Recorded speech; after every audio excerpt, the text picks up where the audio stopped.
Le nouveau partenaire Indorama va injecter 100 millions de dollars pour la relance des activités des ICS longtemps en difficulté. 20 000 jeunes vont bénéficier d'une formation dans une vingtaine de métiers. Le ministère de la formation professionnelle, de l'artisanat et de l'apprentissage veut relancer ce secteur. Le ministre Mamadou Talla est l'invité du 20h.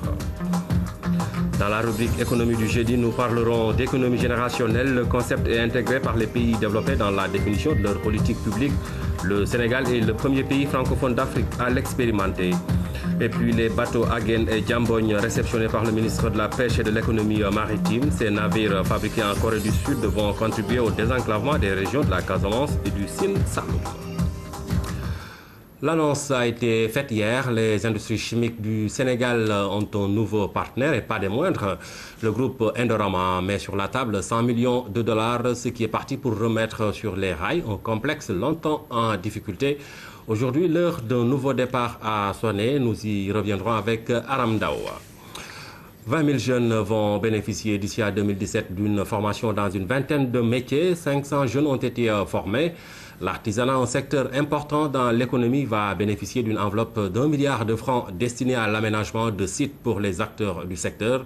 Zoom sur la formation professionnelle, artisanat, apprentissage avec Seydina Alunfal. À côté de l'enseignement général, la formation professionnelle constitue un domaine très important pour la recherche et le développement du savoir. L'offre proposée aux apprenants est censée leur permettre de s'insérer plus facilement dans le monde du travail. Actuellement, on dénombre 102 structures publiques de formation professionnelle sur l'ensemble du pays. Les 80% sont implantés à Dakar.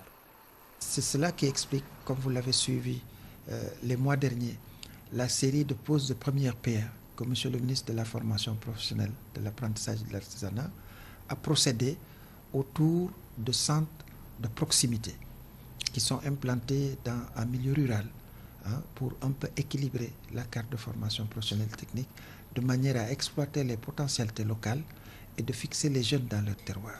Comparé au nombre pléthorique d'apprenants dans l'enseignement général, la formation professionnelle ne reçoit pas trop de demandes et pourtant c'est un secteur jugé très porteur.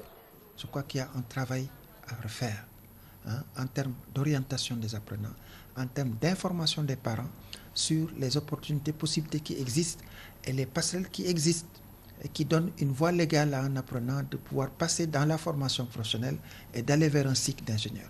Je crois que cela est important à porter à l'attention des parents, à l'attention des élèves, à l'attention aussi des étudiants, pour lesquels nous disons que nous avons plus de 30 brevets de techniciens supérieurs en termes de programmes de formation qui existent dans les dispositifs de formation professionnelle et technique du Sénégal. Pour prendre en charge l'orientation et l'insertion des jeunes, une nouvelle structure a été créée cette année. Le service est en train de s'occuper, dans un premier temps, de l'orientation des jeunes qui ont reçu le BFM cette année 2014 et qui veulent aller vers l'enseignement technique. Formation, formalisation, foncier, financement, ces 4 F constituent la problématique des acteurs de l'artisanat. Nous avons travaillé sur plusieurs axes. Le renforcement des infrastructures, parce qu'on a constaté depuis les années 63 où on a créé les villages artisanaux, il reste les seules infrastructures dédiées aujourd'hui à l'artisanat. Et de quel artisanat? Parce que le village artisanal est exclusivement réservé à l'artisanat d'art. Si je prends l'exemple d'un mécanicien, aujourd'hui, le mécanicien du dimanche ne peut plus réparer les véhicules à forte connotation électronique. Donc, ce qui nous a amené à mettre en place des dispositifs de formation pour renforcer les capacités de ces artisans-là. La tendance est actuellement au renforcement des infrastructures, à la formation et à l'équipement des artisans. Une enveloppe d'1 milliard CFA est prévue pour l'aménagement des sites exclusivement dédiés à l'artisanat. Ces zones seront mises en place pour mettre les acteurs dans les meilleures conditions de production et de commercialisation.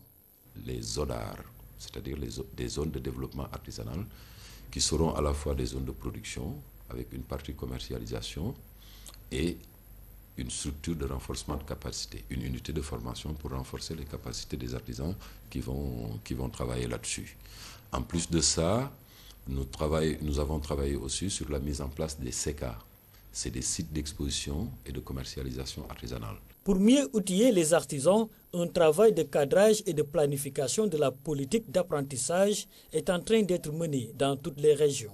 L'apprentissage rénové est un processus de rupture avec l'apprentissage traditionnel qui a pour objectif de mieux outiller nos artisans en les rendant beaucoup plus formels, en équipant leurs ateliers, en leur ajoutant à leur formation une formation pédagogique, une formation technique, afin d'avoir des produits compétitifs. L'assiette des bénéficiaires, cela élargit même au niveau des daara, donc qui constitue une cible extraordinaire, une cible sociale qui permettra aux sortants des daara d'avoir une formation qualifiante qui leur permettra d'avoir un emploi décent.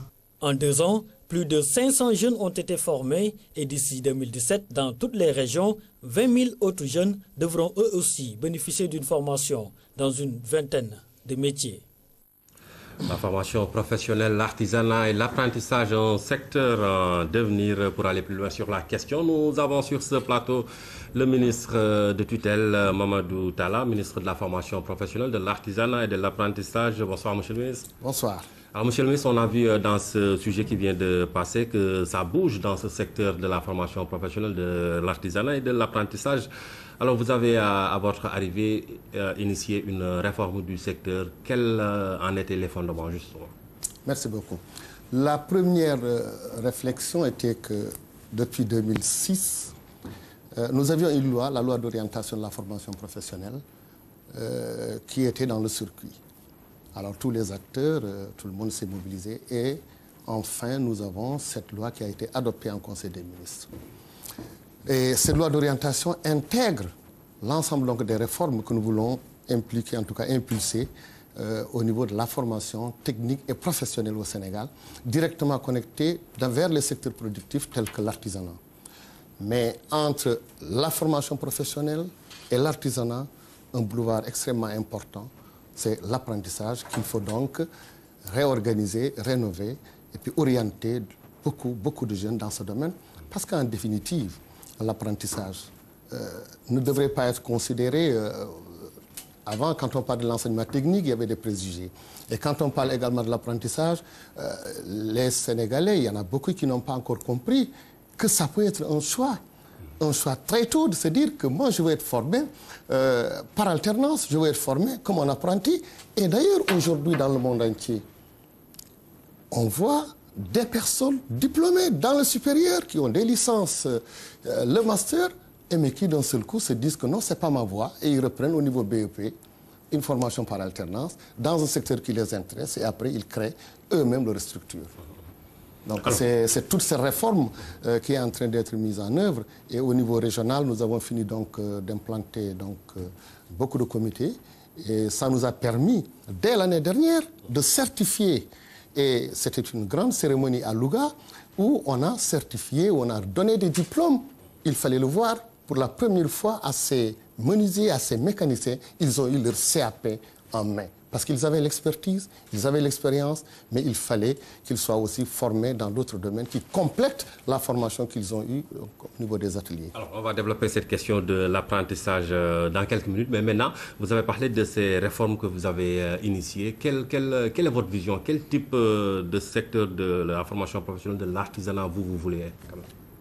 Alors, le plus important, comme tous les pays du monde, c'est que la formation professionnelle occupant une position transversale est une priorité pour le président de la République. Le président Macky Sall, depuis donc, son accession au pouvoir, a voulu que la formation professionnelle accompagne toutes les politiques de développement qu'on est en train de mener. Le capital humain, c'est nous qui allons donc le donner, le mettre, en tout cas à la disposition du secteur privé, à la disposition également de l'ensemble de nos artisans qui sont dans ces ateliers qui ont besoin d'un accompagnement.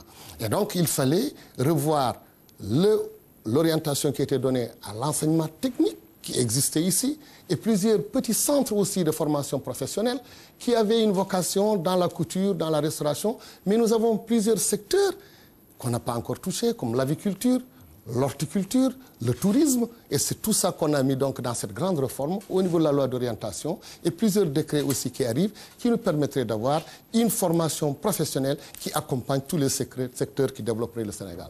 Alors, il y a la question de la formation de ces acteurs-là dont vous parlez, mais il y a également la question de leur organisation, parce qu'il ne suffit pas, il ne sert à rien de les former et puis de ne pas les organiser. Qu'est-ce que vous avez prévu dans ce sens? Alors, nous avions, depuis le Conseil des ministres donc, de Tambacounda, nous avions commencé donc, à revoir l'organisation du secteur de l'artisanat. Donc, les missions donc, qui étaient assignées à l'APDA, Agence pour la promotion et le développement de l'artisanat. On est donc dans une grande stratégie qui développerait l'artisanat et également les missions de nos chambres de métiers, qui en réalité, même au niveau de l'UEMOA, ce sont ces chambres de métiers qui permettent donc de certifier, de délivrer des cartes. Un comité donc organisé autour du gouverneur, mais au niveau de l'UEMOA maintenant, ce sont les présidents de chambres de métiers qui dirigeraient donc toutes ces commissions.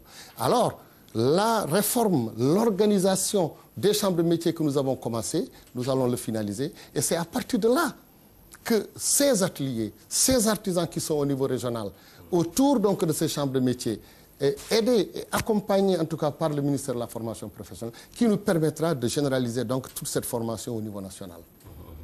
Alors, Monsieur le ministre, vous avez formé 10 000 apprentis qui ont été par la suite certifiés. Une sorte de validation des acquis de l'expérience. Qu'est-ce qui justifie un tel choix? Alors la VAE, la validation des acquis de l'expérience, est un système extrêmement important développé dans les pays européens et même dans les pays du Nord. Et nous sommes, nous, en avance. Je viens donc d'Abidjan où il y avait pratiquement 21 ministres, 28 États qui étaient représentés et ils sont au balbutiement, donc en tout cas de cette réforme. Nous avons certifié. La validation des acquis de l'expérience, quand je suis allé donc à Louga, on a utilisé ça. Et notre schéma en termes d'organisation, c'est d'abord de certifier, de valider les acquis de l'expérience de nos artisans, de nos maîtres artisans et des accompagnants. Et ceux-là même accompagneraient donc les jeunes pour qu'ils puissent participer à l'évaluation et à la certification. Donc c'est toute une chaîne. Et également la formation devrait être en tout cas accessible à tous et à tout moment. Et on doit valider les acquis de l'expérience de tout un travailleur, qu'il soit dans l'artisanat ou ailleurs. Mais ce système, nous l'avons adopté, nous, au Sénégal, et on est bien parti, et surtout pour orienter toutes nos actions vers le secteur productif, l'artisanat ou autre. D'accord. Il y a également cette question importante dans votre réforme, les ZODAR, les zones de développement donc, artisanal. Quel sera le rôle donc, de cette structure? Donc nous avons, quand on a fait un état des lieux, on a vu que nous avons des villages artisanaux, mais il faut une autre réponse. Les villages artisanaux existent, qu'il faut réhabiliter. Non, il faut les réhabiliter, il faut les réhabiliter et les équiper, mais nous avons pensé qu'il était utile de créer autre chose en ce XXIe siècle. Donc ces zones de développement artisanal, c'est des zones où ils vont non seulement produire, où ils vont exposer, et ils vont également être formés. Donc c'est un complexe où il y aura un centre de formation artisanale à l'intérieur, une partie où ils vont exposer et une partie où vraiment ils vont produire dans la menuiserie, dans la mécanique, dans la confection, etc. Donc c'est un complexe nouveau qui, parallèlement à côté de ce qui se fait au niveau des villages artisanaux, va encore permettre à beaucoup de jeunes d'être formés sur place et exposés également sur place. Ce qui veut dire que l'artisanat de production et de service devrait être mis en valeur à côté de l'artisanat d'art. Une façon de régler beaucoup de problèmes. Voilà, effectivement. Il y a également, Monsieur le ministre, donc, les lycées techniques que nous avions connus, qui sont maintenant devenus des lycées professionnels. Qu'est-ce qui a changé en fait? C'est juste un changement au niveau de l'appellation ou c'est carrément un contenu qui change? Non, ce n'est pas du tout au niveau de l'appellation, tout simplement. Un lycée technique, moi j'ai été formé dans un lycée technique ici au Sénégal. Nous sommes en train de réviser les programmes. Donc à partir de la seconde, il y aura un tronc commun. Mais ces lycées techniques devraient en tout cas permettre aux jeunes qui seront diplômés d'avoir des connaissances scientifiques et techniques de haut niveau pour qu'ils puissent, comme tous les autres élèves, participer à une orientation à l'université ou ailleurs. Sauf s'ils veulent également aller directement dans la production ou bien dans le travail. Donc c'est un choix, c'est différent. C'est une bonne formation scientifique et technique en mathématiques, en technologie, etc., qui leur permettrait de continuer leurs études s'ils veulent ou bien d'arrêter. Par contre, Au niveau de la formation technique ou de la formation professionnelle, c'est totalement différent. On commencerait par un niveau très bas. Tout le monde peut y avoir accès, du CAP jusqu'au BTS. Et maintenant, d'ailleurs, avant le CAP, nous avons également ce qu'on appelle donc des CCP et on est en train d'installer des certificats de spécialité. Donc c'est totalement différent, c'est plusieurs métiers dans un grand ensemble, plus de 15 hectares, donc c'est des lieux de formation et de production.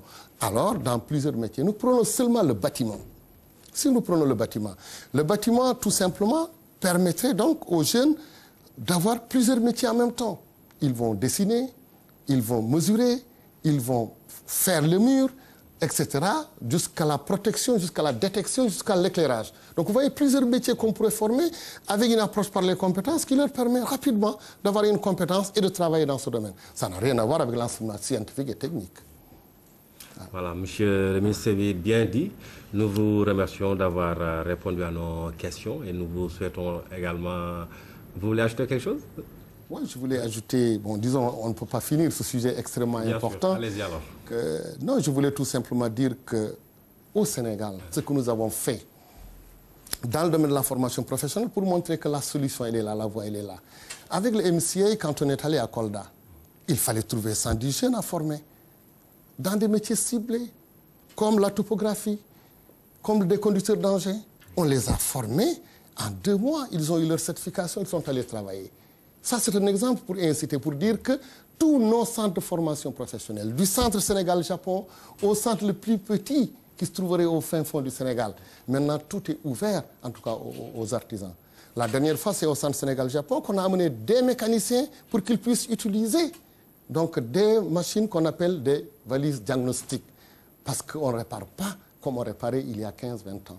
Donc c'est tout ça, nos centres sont ouverts à tout le monde et je crois que nous sommes une réponse également par rapport à ce chômage parce que tous ces jeunes qui ont été formés, nous allons former beaucoup de jeunes, ils seront directement employables parce qu'ils sont formés par alternance dans l'entreprise et également à l'école, ou bien dans l'entreprise ou bien dans leur atelier. Donc je crois que c'est ça la solution. Ça a été une solution ailleurs, pourquoi pas chez nous?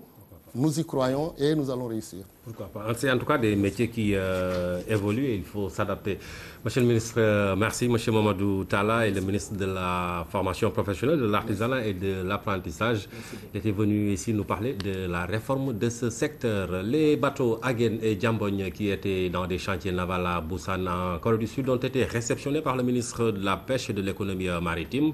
Ces moyens navals qui vont contribuer au désenclavement des régions de la Casamance du Sine Saloum sont une des composantes du MIEP 1, le projet d'équipement et d'infrastructure maritime. Le financement de la phase 2 a été acquis lors d'une rencontre tenue en marge de la cérémonie avec le coréen Exim Bank, ce qui fait un coût global de 48 milliards des MIEP 1 et 2. Omar Gueye a pour sa part assuré une mise en circulation de ces navires qui vont, selon lui, participer à l'émergence du Sénégal. Jeanne Dior. C'est sous un ciel peu clément que les officiels sénégalais et coréens ont procédé à la cérémonie de réception des 2 navires ayant chacun une capacité d'accueil de 200 personnes et de 13 camions porte-conteneurs de 20 pieds. Après des années dans les chantiers du consortium Samsung, CNT et Donghil Shipyard, ces moyens navals vont renforcer la desserte maritime vers le sud et contribuer ainsi au désenclavement de la Casamance. Un gros travail commence pour l'Agence nationale des affaires maritimes. Le navire a une durée de vie. Pendant sa durée de vie, nous sommes tenus de le suivre sur le plan des inspections techniques, de la délivrance des titres de navigation et de sécurité, permis de navigation, rôle d'équipage, certificat de jauge et tout ce qui s'ensuit, et des documents essentiels pour l'exploitation d'un navire. Le MIEP, un projet d'infrastructure et d'équipement maritime, est financé à hauteur de 24 milliards par le Fonds de coopération pour le développement économique. La structure financière de soutenir le Sénégal dans sa nouvelle politique de développement. Lorsque M. le Président de la République, son Excellence M. Macky Sall, lançait le pôle de développement de la Casamance, il avait beaucoup insisté sur la nécessité de faire en sorte que cette belle région soit désenclavée. Désenclavement maritime, désenclavement aérien, désenclavement routier. Aujourd'hui, avec la réception de ces 2 navires, Agen et Djambogne, nous pouvons affirmer que le désenclavement de cette belle région est une réalité. Again et Diambogne quitteront les eaux coréennes, chemineront comme deux sœurs inséparables pendant 2 mois avant d'amarrer au port de Dakar, précisément le 31 octobre 2014. La mise en circulation de ces 2 navires renforcera le développement du transport maritime, moteur de croissance économique, n'est-ce pas un pas vers l'émergence, surtout que 95% des échanges commerciaux se font par voie maritime. Donc ici, il y a les gilets de sauvetage.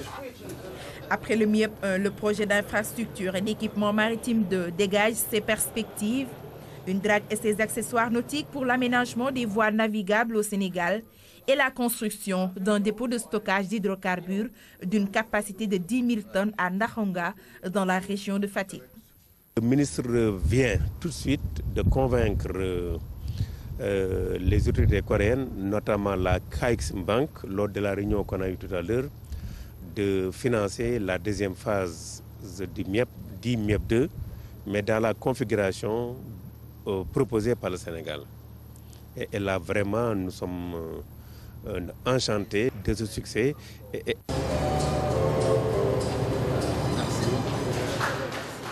Cette remise de maquette marque la réception provisoire officielle des 2 navires Again et Diambogne. Ainsi, ils viendront s'ajouter au service du ferry Aline Sitoé Diatta.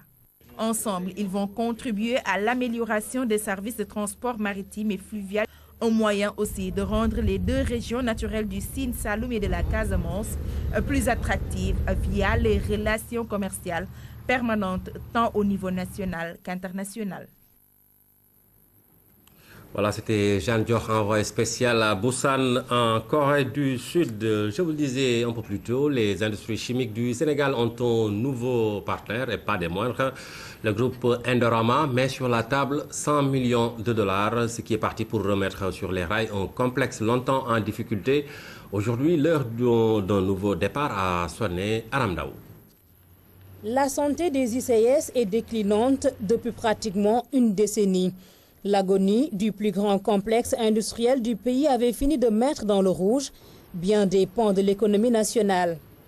En 2008, une éclaircie est notée avec la recapitalisation des ICS, mais elle s'est estompée en 2013 lorsqu'une panne fatale est intervenue sur une chaudière d'une importance capitale. Et en raison de cette panne de chaudière, cette usine, qui représente près de 40% de notre production d'acide, a été arrêtée pendant 6 mois. Nous avons, avec l'appui d'une société française, réparé cette chaudière, mais en raison de cette perte de production de l'ordre de 40%, nous avons eu aussi à enregistrer des pertes de trésorerie très importantes qui ont rendu difficile les paiements réguliers de nos fournisseurs et le respect à bonne date de la plupart de nos engagements. Avec 1 millier d'employés, des millions de tonnes de phosphate à Tobène, une capacité de production de 600 000 tonnes d'acide phosphorique, les ICS ont fait les beaux jours de l'économie sénégalaise. L'État, qui détient 15% de son capital, a pris le dossier en main. Aujourd'hui, il lui a décroché un partenaire de taille, le groupe indonésien Indorama, qui met sur la table 100 millions de dollars. À partir de l'entrée de Indorama, 100 millions de dollars vont être injectés avant le 27 août 2014 au sein des industries chimiques du Sénégal. 125 autres millions seront également injectés par la suite. L'entrée dans le capital du groupe Indorama va redessiner les rôles. Il devient l'actionnaire majoritaire des industries chimiques du Sénégal. L'État, qui a encadré le processus, a cependant bien défini les règles du jeu. Nous n'avons pas voulu faire comme ce qui s'était passé avant. Nous avons été très clairs avec eux depuis 2013, depuis le début de l'année 2014, on travaille avec eux. Nous voulons savoir combien ils veulent investir, quand est-ce qu'ils vont le faire et quels sont les résultats attendus. Et c'est à l'issue des différentes discussions que ce groupe, après avoir fait le diagnostic donc des unités industrielles, comme on l'a dit tantôt, c'est Senchim, c'est ICS, c'est CEFIX, c'est EDAO, donc c'est toutes les filiales des ICS. On a convenu que c'est un investissement d'au minimum 225 millions de dollars qui est nécessaire, et dans les 7 jours à venir, ils sont disposés à mettre 100 millions de dollars. Nous sommes optimistes. Je pense que nous avons un nouveau partenaire qui a une réputation de professionnalisme, qui est présent dans beaucoup de pays, entre 20 et 30 pays aujourd'hui. C'est un groupe multinational. Le Sénégal constitue le 2e pays africain d'implantation du groupe Indorama, qui est déjà au Nigeria. Solder ses dettes, régler ses problèmes de trésorerie, relancer sa production, mais surtout l'exploiter au maximum, tout est désormais possible. Le groupe Indorama a promis un premier décaissement de 45 millions de francs CFA disponible cette semaine. La direction générale se penche déjà sur la destination de ces fonds. Sur les fonds qui vont être reçus dans les jours qui viennent, entre 50 et 60% seront consacrés à la réhabilitation de la production. Il faut que les premiers résultats soient visibles dès l'année prochaine. Donc c'est ça l'objectif qui est poursuivi. Mais normalement, dans un délai compris entre 2 ans et 3 ans, la totalité des unités de production devrait retrouver son rythme normal de fonctionnement. La relance des ICS avait fini par ressembler à une chimère. Aujourd'hui, ces 1700 employés, ces entreprises sous-traitantes et tout ce qui bénéficie de sa production savourent la nouvelle. Un nouveau départ à coups de milliards qui promet. La cellule d'appui à la couverture maladie universelle a organisé un atelier de sensibilisation autour de la CMU à l'endroit des Badianougor. L'objectif étant de mieux faire connaître les mécanismes de la CMU et d'aider à sa meilleure compréhension pour une forte adhésion des populations aux mutuelles de santé Ouretiam. Ces femmes leaders viennent de toutes les régions du Sénégal. Elles, ce sont les Badianougor, des marraines qui accompagnent les populations au quotidien sur le volet médical. Et c'est en ce sens que le ministère de la Santé a fait appel à leur expertise pour mieux vulgariser la nouvelle politique de couverture maladie universelle et ainsi réussir sa mise en œuvre concrète sur le terrain. Les Badianougor que nous sommes avons une grande partition à jouer. Ce concept, nous devons nous en approprier. En synergie avec les différents acteurs de la santé, nous pourrons atteindre un objectif, au moins 75% des couvertures d'ici 2017. Elles ont déjà la confiance des populations. Il suffit juste maintenant qu'elles convainquent les populations qu'il faut qu'elles soient dans les mutuelles. Ces populations qui étaient orientées dans ces structures et qui avaient des difficultés d'y accéder, difficultés financières s'entend, aujourd'hui, la couverture maladie universelle permet de pouvoir bénéficier des soins sans encourir de risques financiers. Donc les Badianougor vont nous aider et nous appuyer dans cette campagne de mobilisation dans les mutuelles de santé. Depuis son lancement le 20 septembre 2013, la CMU a déjà à son actif la gratuité des soins pour les enfants de 0 à 5 ans, la relance du plan Sésame pour les personnes âgées et la gratuité des césariennes pour les femmes qui accouchent. Et au-delà de la sensibilisation sur ces acquis, les Badianougor vont davantage s'investir pour l'adhésion massive des populations aux mutuelles de santé afin de généraliser l'accès aux soins pour tous. Les assises de l'éducation et de la formation sont prévues la semaine prochaine. En prélude à cette importante rencontre dédiée au système éducatif national, les acteurs de la petite enfance ont organisé un forum pour donner leur contribution aux assises de l'éducation. Pape Kolingom. Les acteurs de la petite enfance sont formels. Aucun système éducatif ne peut se développer s'il n'est pas assis sur le socle que constitue la petite enfance. C'est pourquoi l'Agence nationale de la case des tout-petits, la direction de l'éducation préscolaire et l'organisation de la société civile s'engagent à donner leur contribution aux assises de l'éducation pour une meilleure prise en charge de la petite enfance. L'objectif global, c'est de travailler à proposer des recommandations pour développer le sous-secteur de la petite enfance au Sénégal. Parce que nous avons remarqué qu'il y a beaucoup de manquements par rapport à la prise en charge de la petite enfance de façon globale, par rapport au financement, par rapport à l'accès dans les structures de développement intégré de la petite enfance et des structures préscolaires. Au Sénégal, le sous-financement, le contenu et la faiblesse du taux brut de préscolarisation plombent le développement de la petite enfance. Aujourd'hui, le taux de préscolarisation étant de 13%, au moment où au Sénégal, nous tendons vers une éducation de qualité, un enseignement supérieur de qualité. Donc je pense qu'il faut impérativement qu'on renforce la base qui est l'éducation préscolaire, la petite enfance. À la fin de ce forum, les acteurs de la petite enfance et leurs partenaires vont rédiger un rapport sur les axes stratégiques et les mesures opérationnelles pour promouvoir le sous-secteur de la petite enfance. Ce rapport sera remis au comité des assises en guise de contribution. Ce nouveau manuel d'apprentissage du genre destiné aux femmes, c'est le nouvel outil que le commissariat aux affaires sociales et au genre de la communauté économique des États de l'Afrique de l'Ouest vient de publier. Il a été présenté au Sénégal au cours d'un atelier de formation suivi par Mam Fatou Fati. Ce manuel d'apprentissage devrait permettre aux femmes de connaître les limites des capacités, lesquelles seront prises en compte dans les programmes de développement en vue de l'intégration des femmes dans les instances de décision. La parité est extrêmement importante parce qu'elle est source de représentativité, facteur de représentativité pour les femmes dans les grandes institutions. Et quand on est présent, on peut argumenter. On peut dire ce dont on a besoin et avoir droit à la parole, mais aussi aux ressources dont l'État dispose pour travailler. La question du genre est au cœur des préoccupations des autorités. Le Sénégal a ratifié l'ensemble des conventions et traités internationaux relatifs au genre. La loi sur la parité, telle que la loi qui permet à la femme sénégalaise de donner sa nationalité à son mari et à son enfant étranger. Au-delà de cela, c'est beaucoup de mesures incitatives qui sont prises pour donner à la femme sénégalaise sa véritable place dans le tissu socio-économique, pour permettre à la femme de porter véritablement le développement. Il faut une mobilisation exceptionnelle des femmes du Sénégal, de la sous-région, pour pouvoir relever les défis de l'organisation du 15e sommet.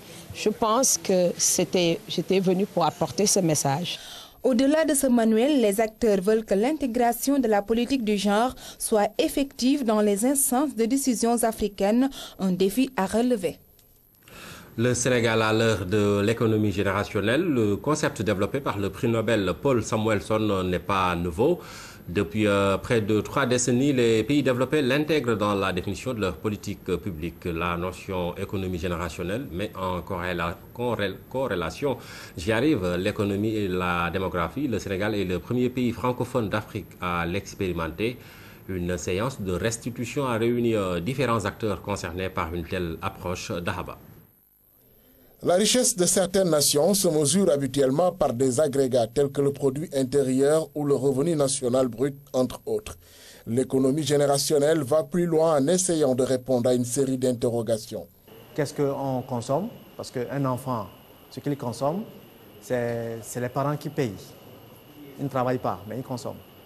Et il y a aussi le problème de la jeunesse. Les jeunes, ils sont à charge, c'est-à-dire l'État leur donne des bourses. Les parents aussi payent pour leur éducation. Donc l'économie générationnelle essaie de prendre en compte toutes ces synergies-là, c'est-à-dire de l'enfance jusqu'à la vieillesse. Qu'est-ce qui se passe entre les générations? Qui donne, qui reçoit, et est-ce que c'est soutenable à terme? La démarche a reçu le cutus des Nations Unies. Des évaluations faites proviennent des résultats de certains indicateurs, souvent laissés en rade.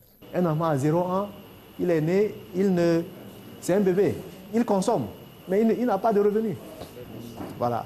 Donc pour qu'il consomme, c'est que le chef de ménage, donc le papa ou la maman, lui transfère des ressources. Et ils vont transférer les ressources jusqu'à hauteur de 35 ans, ce qu'on a trouvé au Sénégal, jusqu'à 35 ans, ce qui est énorme. Et après de 60 ans aussi, les gens sont à charge. Et ça fait de l'ordre de près de 1600 et quelques milliards. Et le surplus est généré entre 35 et 60 ans. Le surplus qui est généré ne fait que 4% du PIB en 2005. 4% seulement, pour 37% de déficit. L'Agence nationale de la statistique et de la démographie a l'habitude de travailler sur des comptes économiques classiques. Son représentant à la rencontre considère la méthode de l'économie générationnelle comme une nouveauté. Dans les comptes intergénérationnels, le niveau d'observation, c'est l'individu.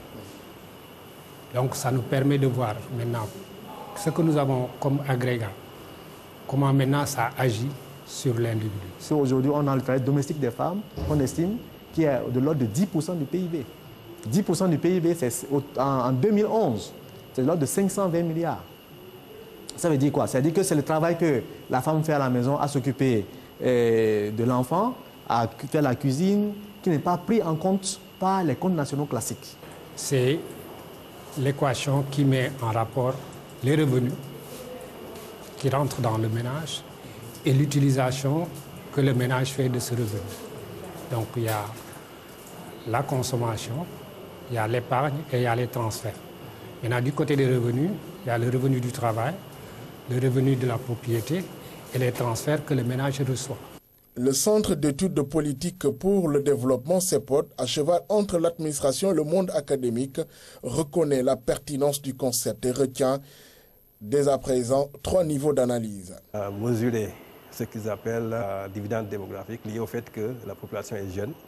Il y a donc beaucoup de jeunes qui d'abord constituent des bras et des cerveaux pour créer de la richesse.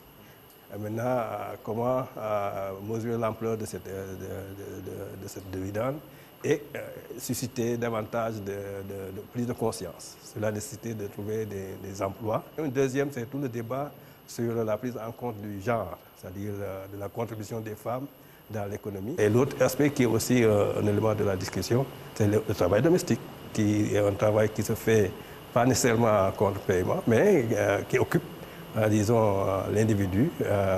On est parti pour cela avec le budget temps. Tout le monde sait qu'il y a 24 heures, chacun l'occupe d'une façon ou d'une autre. Et l'analyse ici, c'est de dire comment, en produisant, en occupant ces 24 heures, on produit du temps pour soi et pour aussi les membres du ménage. Si on agit sur un secteur, il y a forcément des impacts sur un autre secteur. Et si nous parvenons à faire tourner l'ensemble de ces roues-là de façon cohérente, que ce soit la roue de la démographie, de la santé, de l'économie, de la gouvernance, etc., nous parviendrons vraiment à avoir les résultats escomptés et aller de l'avant. L'économie générationnelle au Sénégal a été développée par le Centre de recherche en économie et finances appliquées de Thiès. L'équipe d'experts s'est basée sur des sources en provenance d'institutions nationales et internationales pour mieux cerner la dimension genre dans la participation de la création de richesses au Sénégal. Les 250 pèlerins sénégalais au lieu saint de la chrétienté ont quitté Dakar la nuit dernière, direction Israël. Ils ont été salués à leur départ par Augustin Tine, ministre des Forces armées au nom du gouvernement du Sénégal. Pour le pèlerinage 2014, l'État a dégagé une enveloppe de 300 millions de francs CFA. Souleymane Touré. Après la messe d'envoi à la paroisse Saint-Pierre de Baobab, les 250 pèlerins vont suivre les pas du Christ. Avant d'entamer cette démarche de foi, ils ont reçu les autorités du pays, une occasion pour l'État du Sénégal de renouveler sa fidélité aux communautés religieuses. L'État du Sénégal a toujours accompagné les pèlerins chrétiens comme musulmans. Cette année encore, les 300 000 qu'on avait l'habitude de donner ont été donnés aussi pour accompagner les pèlerins qui sont passés de 450 à 250 cette année, comme l'a si bien dit son Excellence, Monseigneur Benjamin Ndiaye. Monseigneur Benjamin Ndiaye s'est félicité du soutien de l'État qui n'a jamais fait défaut. Nous voulons vous dire un grand merci pour tous les services rendus dans l'organisation de ce pèlerinage. Un grand merci surtout au ministère des Affaires étrangères, qui est notre ministère de tutelle, et qui s'est vraiment employé à nous faciliter la préparation de ce pèlerinage en collaboration avec le ministère de la Santé, le ministère de l'Intérieur, le ministère de la Culture et de la Communication.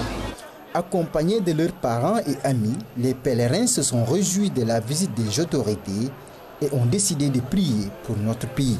La bonté de Dieu s'est manifestée sur moi. Une grâce inattendue Et je dis merci à Dieu de m'avoir appelé à mettre mes pas sur ses pas. Pendant 21 jours, les pèlerins de la Sainte Famille se rendront à Jérusalem, à Rome et à Lourdes. Le retour au Sénégal est prévu le 9 septembre prochain. Allez, on souhaite un bon pèlerinage à tous ces fidèles chrétiens. Spécial Olympics Sénégal a organisé le week-end dernier ces championnats nationaux 2014. Plusieurs régions du Sénégal ont pris part à ces joutes qui ont eu pour cadre le stade Iba Mar Diop. Au menu, athlétisme avec le Kid Athletics et du football Tanda Ndiaye. Et pour paraphraser le baron Pierre de Coubertin, le créateur des Jeux olympiques modernes, ici également la célèbre citation est de mise, l'essentiel n'est pas de gagner mais de participer. Ils étaient venus d'un peu partout prendre part à des disciplines aussi variées, collectives comme individuelles, l'appréciation des autorités de cette grande fédération affinitaire. Ces championnats représentent la clôture d'une année très chargée. Parce que tout au long de l'année, nous organisons non seulement des compétitions, mais aussi des séminaires, des conférences. Et l'aboutissement de tout ceci, bien sûr, c'est l'organisation des championnats nationaux qui regroupent toutes les régions du Sénégal. Représentant du ministre des Sports, mais aussi du chef d'état-major général des armées, ces dernières autorités sensibles à la situation de handicap des jeunes enfants. Le ministère des Sports, donc l'État du Sénégal, accorde une place de choix au sport inclusif. C'est-à-dire aujourd'hui, le sport doit être un droit pour tous les Sénégalais. Chaque Sénégalais doit pouvoir pratiquer le sport de son choix. L'armée, disons, à ce niveau-là, s'inscrit en droite ligne du concept armée-nation. Alors, les enfants, ce sont nos enfants, c'est les enfants de la nation, handicapés ou pas. Donc handicapés de surcroît, ce qui est une motivation supplémentaire pour venir accompagner Special Olympics ce matin. Alors dans l'organisation de cette édition de 2014. Malgré leur handicap, les jeunes potages déficients mentaux ou intellectuels ont donné le maximum d'eux-mêmes, une occasion pour le public d'apprécier comme à l'accoutumée le talent des futurs champions paralympiques en herbe. Voilà, ce sujet de Tanda Ndiaye met fin à cette édition. Merci de l'avoir suivi. Vous serez avec Abasso pour le dernier journal. D'ici là, passez d'excellents moments sur la RTS.